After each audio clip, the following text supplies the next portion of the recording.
क्या सोच रहे हो करण? नहीं नहीं, कुछ नहीं, बस यूं ही। नहीं, तुम आजकल बहुत कुछ छुपा रहे हो। जाने कहाँ खोए खोए रहते हो।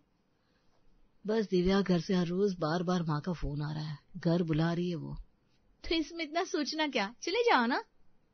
तुम तो सब जानती हो, फिर भी ऐसी बातें कर रही हो। हाँ, सब जानने के बाद ही कह रही हूँ। तुम जाओ करण, मुझे पूरा भरोसा है कि इस बार बात बन ही जाएगी। पता नहीं ये टेंशन कब खत्म होगी। किस किस बात की टेंशन लूं मैं? आखिर जॉब भी फटेहाल चल रही है। तुम लड़के होकर इतना सोच रहे हो, और मेरा क्या हाल होगा सोचा है कभी करण?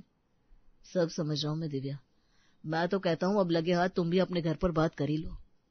अगले ही दिन ट्रेन से करण अपने गांव चला जाता है। माँ कहाँ हो? आ गया मैं। आ गया करण बेटा, आओ आओ बैठो। बड़ा इंतजार कराया तुमने इस बार, तो कब से फोन कर रही हूँ मैं, लेकिन तुम हो के आते ही नहीं।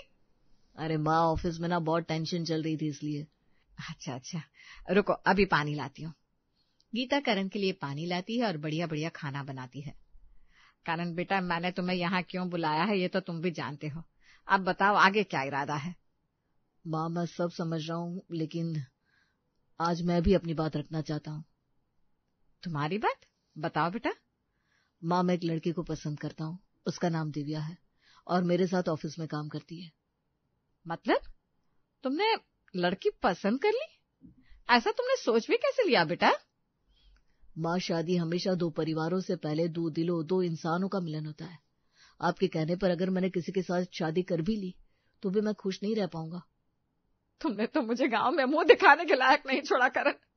अब मैं क्या बताऊंगी कि मेरा बेटा शहरी मैडम ले आया है और वो मेरी क्या सेवा करेगी, सोचा है कभी? अरे माँ, गांव की लड़की आपकी सेवा करेगी इसकी क्या गारंटी है, ये भी तो बताओ।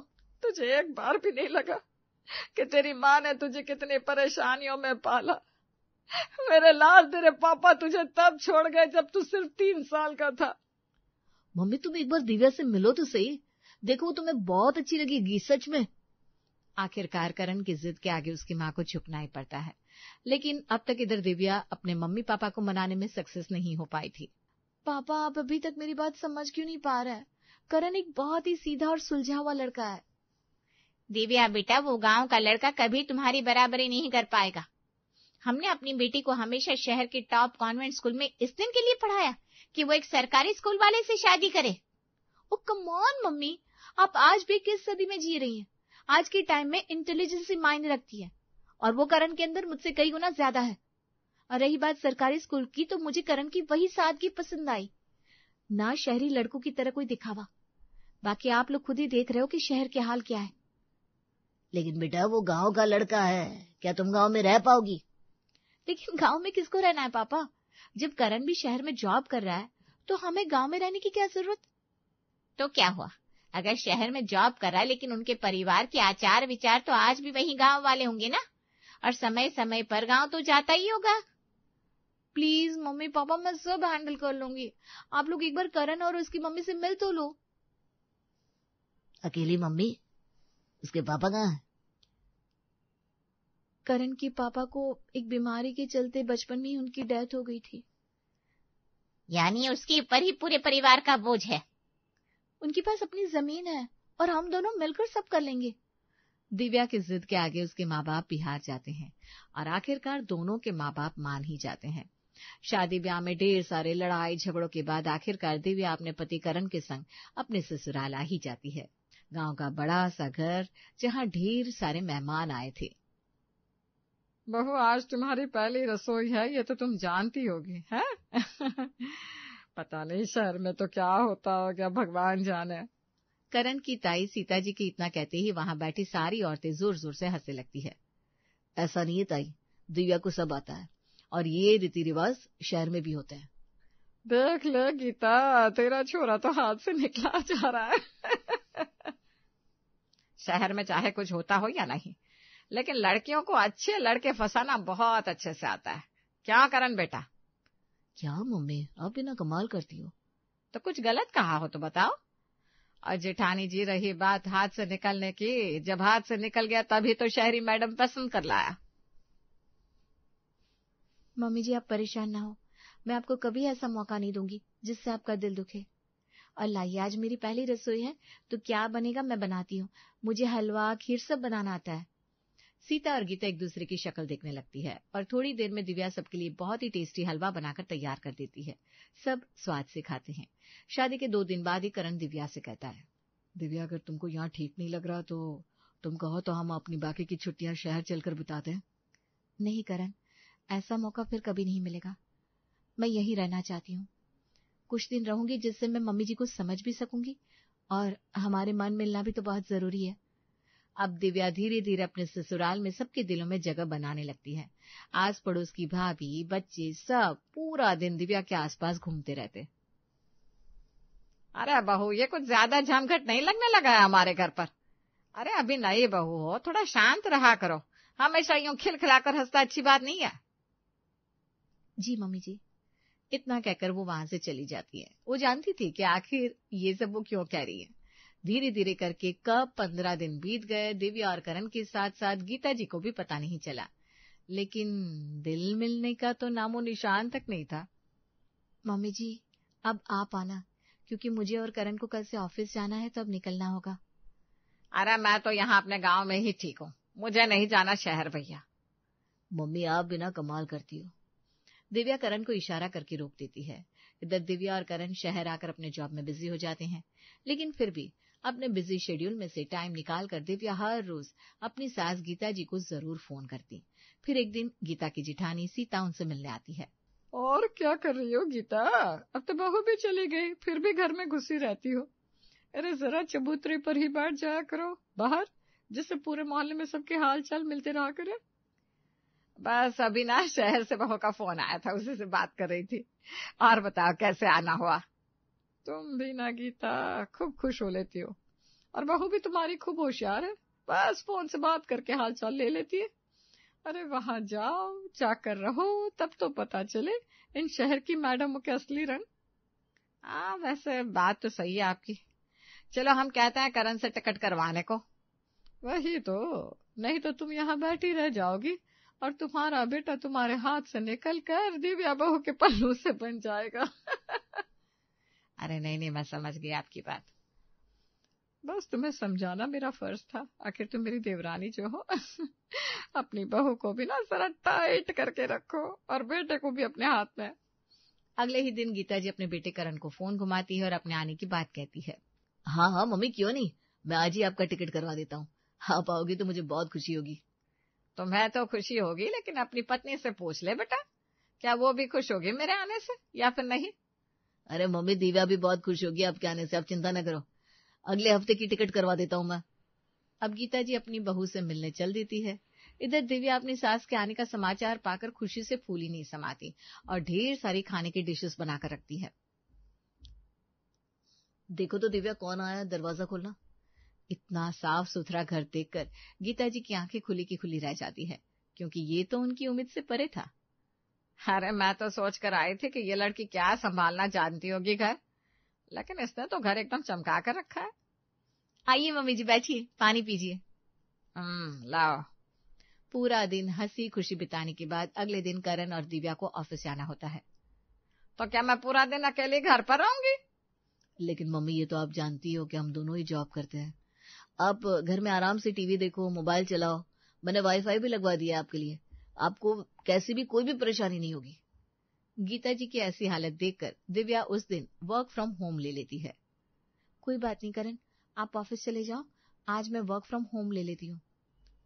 ठीक है दिव्या, जैसा तुमको ठीक लगे। अब गीता जी को ये मौका बिल्कुल सही लगता है जब उनको उनकी बहू अकेले में मिलती है। अब देखती हूँ, ये जो इतना अच्छा बनने का नाटक कर रही है, इसका सारा नाटक आज मैं निकालूंगी। बहू, आ बहू। दिव्या अपने वर्क स्टेशन से उठकर अपनी मीटिंग बीच में ही छोड़कर आती है। जी मम्मी जी, आपने मुझे बुलाया? हाँ, इसलिए बुलाया कि आज तुम खाने में क्या बनाने वाली हो? मम्मी जी, खाना तो मैंने सुबह ऑफिस जाने से पहले ही रेडी कर दिया था। आज खाने में दाल, रोटी, सब्जी, चावल है, साथ में सलाद, पापड़ और अचार भी है। अरे ज्यादा होशियार बनने की कोशिश मत करो मेरे सामने, हाँ? मैं तो अभी कहने लगूंगी पानी भी है साथ में। दिव्या इतना सुनकर जोर जोर से हंसने लगती है। अरे तुम हंस रही हो? मैं ये सुबह सुबह का बना हुआ खाना नहीं खाऊंगी, समझी? मेरे लिए फ्रेश बढ़िया आलू की सब्जी और पूड़ी बनाओ, और साथ में बूंदी का रायता भी। लेकिन मम्मी जी मेरी मीटिंग चल रही है। ठीक है तो जाओ, जाकर मीटिंग करो। दिव्या सोचती है कि शाम को सासू माँ के लिए आलू पूड़ी बना दूंगी और वो अपने काम में लग जाती है। शाम होते ही करण घर पर आता है। आज का दिन कैसा बीता माँ? ठीक ही रहा। तुम लोग तो अपने खटपट में लगे रहते हो, पूरा दिन कोई बोलने वाला ही नहीं है घर पर। आज बहू को आलू पूड़ी के लिए कहा तो उसने तो साफ साफ बोल दिया, सुबह का जो खाना बना पड़ा है वो खा लो मम्मी जी। ये सुनकर करण को बहुत बुरा लगता है, लेकिन वो कुछ नहीं कहता। तभी दिव्या भी दोनों के लिए पानी लेकर आती है। आ गए आप? चाय बनाने के लिए रख दूं? दिव्या मम्मी कह रही है तुमने उनके लिए आलू पूड़ी नहीं बनाई। दिव्या ये सुनकर बहुत दुखी होती है, पर अपनी सफाई में कुछ नहीं कहती। जी अभी बनाती हूँ। और शाम को दिव्या सबके लिए बढ़िया सी आलू पूड़ी बनाती है, लेकिन उसके मन में एक कसक रह जाती है। फिर एक दिन, ये बहू बिना बड़ी ही ढीठ है, कभी किसी बात को लेकर नाराज ही नहीं होती। मैंने कितनी कोशिश करी और ना ही इन दोनों के बीच में कुछ अनबन हो रही है। मुझे तो लगता है कि मेरा बेटा मेरे हाथ से पूरी तरह निकल गया है। तभी उनकी निगाह पास में पड़ी फाइल पर पड़ती है। ये आइडिया सही है। अब देखती हूँ दोनों के बीच में महासंग्राम ना करा दिया तो मेरा नाम भी गीता नहीं। गीता उस फाइल को छिपाकर अपनी अलमारी में रख देती है और अगले ही दिन करण सुबह सुबह दिव्या से उस फाइल के बारे में पूछता है। दिव्या मेरी वो येलो फाइल कहाँ है? कौन सी येलो फाइल करण? मैंने तो कोई फाइल देखी ही नहीं आपकी। अरे पता नहीं आजकल तुम्हारा ध्यान कहाँ रहता है दिव्या, पूरा दिन तुम आखिर करती क्या हो? लेकिन मैंने सच में कोई फाइल नहीं देखी, वरना मैं हमेशा सबसे पहले उठा कर रखती हूँ। अपने बेटे बहू के बीच में हो रही इस लड़ाई को देखकर गीता जी सोफे पर बैठी मंद मंद मुस्कुरा रही थी। ठीक है तुम रहने दो, थैंक गॉड मेरे पास उसकी सॉफ्ट कॉपी है, मैं फिर से प्रिंट आउट निकलवा लूंगा। तुमसे ना घर ठीक से संभाला जा रहा है ना ही ऑफिस। अब कभी गीता जी सब्जी में पानी डाल देती, कभी दाल में नमक, और उन दोनों के बीच होती लड़ाई को देखकर बड़ा ही खुश होती। लेकिन फिर कुछ दिन बाद वो घर जाने की जिद पकड़ लेती है। कारण अब तुम मेरा टिकट करवा दो, मुझे अब घर जाना है। लेकिन क्यों मम्मी, आपको यहाँ अच्छा नहीं लग रहा क्या? लग रहा है, लेकिन गांव में भी तो अपना घर सुना पड़ा है और अब वहां मुझे एक रिश्तेदारी में जाना है, तो बस मेरा टिकट करा दो। करण और दिव्या के बहुत रोकने के बाद भी गीता जी रुकती नहीं और अगले हफ्ते अपने गांव के लिए रवाना हो जाती है। गीता जी से मिलने उनकी जिठानी सीता आती है। अरे हो आई बहू बेटे के पास? हाँ भाभी हो आई। आप बताओ क्या हाल चाल है गाँव के? बहू के हाथ का खाना खाया कि नहीं? कैसे हाल चाल है बहू बेटे के वो बताओ पहले, गांव का हाल चाल तो जान ही लोगी तुम। अरे बस अपने बेटे को मुट्ठी में करके आई हूँ, आपकी तरह नहीं, कभी बहू सुनाए कभी बेटा। अच्छा गीता ऐसी बात है, शहर जाकर तुम बातें तो बहुत बड़ी बड़ी करने लगी हो। अच्छा ये दिखाओ जरा हमको भी, कैसे तुमने अपने बेटे को काबू में कर रखा है? अब गीता जी कुछ ही दिनों बाद अपने बेटे करण को फोन करती है। हाँ बेटा क्या कर रहे हो? बस माँ अभी ऑफिस से आया हूँ, आप बताओ कैसे याद किया इस टाइम? बेटा वो मैंने इसलिए याद किया कि जब यहाँ आई ना तो तेरी ताई ने याद दिलाया कि तेरी शादी के बाद वाली पूजा अभी तक नहीं हुई, तो तुझे यहाँ आना होगा और 8 दिन रुकना होगा। लेकिन माँ मैं इतने दिन तो नहीं रुक पाऊंगा। देख बेटा रुकना तो पड़ेगा और दोनों को ही आना पड़ेगा। माँ की जिद को देखकर करण और दिव्या दोनों गांव के लिए अपने अपने बैग तैयार करने लगते हैं। मेरी वो पीली वाली शर्ट कहाँ है दिव्या? और हाँ रात में ना मौसम ठंडा होगा तो वुलन भी डाल लेते हैं। हाँ वुलन उसी अलमारी में है जिसमें अभी मम्मी जी ने अपना सामान रखा था, उसमें से निकाल लो ना। करण माँ की अलमारी खोलता है। अरे लगता है माँ अपनी ये साड़ी भूल गई। करण जैसे ही वो साड़ी उठाता है तो उस साड़ी से लिपटी हुई फाइल नीचे आकर गिरती है। फिर दोनों अपने बैग पैक करके गांव के लिए निकल पड़ते हैं। आ गए तुम दोनों। बहू आज तुमको ही खाना बनाना है, जाओ सारा रसोई का हिसाब किताब देख लो। मैंने राजमा और चावल भिगो दिए, तुम साथ में रोटियां भी बना लेना। बाकी अभी ताई और चाची भी आते होंगे, वो कल के खाने के लिए सब बता कर जाएंगे। ठीक है मम्मी जी। अब दिव्या पूरा मन लगाकर सबके लिए खाना तैयार करती है, लेकिन गीता जी की उम्मीदों पर पानी फिर जाता है जब वो चाह कर भी खाने में कोई गड़बड़ी नहीं कर पाती।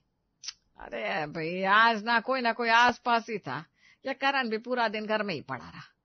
लगता है करण कहीं जाने के लिए सोच रहा है। इधर सब लोग आने लगते हैं। दिव्या सबके पैर छूकर आशीर्वाद लेती है। और बहू रानी कैसी हो, थक गई होगी, आराम किया कि नहीं आकर? इससे पहले कि दिव्या कुछ बोलती गीता जी बीच में टोक देती है। अरे भाई आराम ही आराम है, ऐसा कौन सा काम है हमारे घर में? और वहां भी कौन से बड़े हल जोतने पड़ रहे हैं। सही कहा ना दिव्या बहू? जी मम्मी जी। आज दिव्या को अपने मम्मी पापा की बड़ी याद आ रही थी। उनकी कही हर बात उसे अब सच लग रही थी, क्योंकि अब उसे अपने पति से भी भरोसा उठ सा गया था। जाओ बहू रानी, खाना ले आओ। अब ताई जी और चाची आई गई हैं तो उनके लिए भी राजमा चावल और रोटी ले आओ। ये करण भी न जाने कहाँ चला गया। दिव्या जैसी रसोई में जाती है, उसके पैरों तले जमीन खिसक जाती है। अरे ये क्या, ये राजमा एकदम कैसे सूखे सूखे हो गए, और ये रोटियां तो ऐसी गिली है जैसे किसी ने पानी डाल दिया हो। अरे बहू, इतनी देर क्यों लग रही है खाना लाने में? आज फिर से गड़बड़ हो गई क्या खाने में? तभी करण भी वहां आ जाता है। उसे देखकर दिव्या की आंखों से आंसू बहने लगते हैं। तुम रो क्यों रही हो दिव्या? चलो खाना लेकर, माँ बुला रही है ना। वो करण। कोई बात नहीं, तुम बस खाना लेकर चलो। लाओ, सबको खाना लगाओ बहू रानी। हाँ मम्मी, क्योंकि आज आपने फिर से खाने में अपना तड़का लगा दिया है ना। मतलब? मैंने नहीं, खाना आज दिव्या ने बनाया है। हाँ, लेकिन तड़का तो आप ही का है, भूल गई क्या आप? अभी थोड़ी देर पहले रसोई में गई थी और राजमा में से सारी ग्रेवी निकाल कर फेंक दी, फिर रोटियों पर पानी डाल दिया। ये सुनते ही गीता जी की तो जैसे काटो तो खून नहीं। क्या कह रहा है बेटा? मैं बस वही सब कह रहा हूँ जो मैंने अपनी आंखों से देखा। मैं कुछ काम के लिए बाहर गया, लेकिन अपना कुछ सामान भूल गया। जब वापस लेने आया तो आपको किचन में देखा, और ये मैं तभी समझ गया था जब घर पर मुझे आपकी साड़ी में लिपटी हुई मेरी फाइल मिली, जिसे आप रख कर भूल गई होंगी। आखिर क्या मिल जाता है आपको ये सब करके? आपके जाने के बाद तो कभी दिव्या के खाने में गड़बड़ी नहीं हुई। आपको पता है कि दिव्या आपको कितना प्यार करती है और उसके मन में आपके लिए कितनी इज्जत है, लेकिन आपने... अरे आप ऐसा मत बोलिए करण जी, ये मेरी भी माँ है, कोई बात नहीं, गलती सबसे होती है। देख लो ताई जी, आपकी बहू कितनी अच्छी है। आप लोग जाने किन बातों में उलझे रहते हो। हर लड़की खराब नहीं होती, लेकिन आप लोग पता नहीं कि उसे खराब बनने पर मजबूर कर देते हो। हाँ बहू, मुझे भी आज अपनी गलती का पूरा एहसास है। मैं आज से तुम्हारे साथ कभी कुछ गलत नहीं करूंगी।